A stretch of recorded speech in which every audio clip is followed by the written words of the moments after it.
Hello hello हाम्रो हिँड्ने क्रम जारी छ। हिँड्दैछौँ हामी। लाइन र पुग्नु लाग्यौँ। अब चाहिँ त्यहाँ तल बसेर जुसहरू खाजा फ्रुट्सहरू केहरू खायौँ।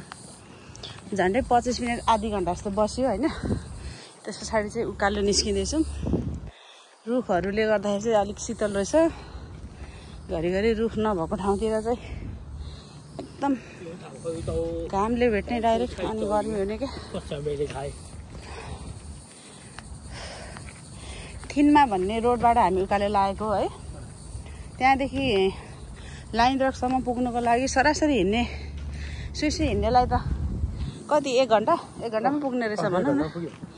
अब हामी हिँडेको कति भयो 2 घन्टा भएको छैन होला। बसियो पनि त्यहाँ तल निकै बेर।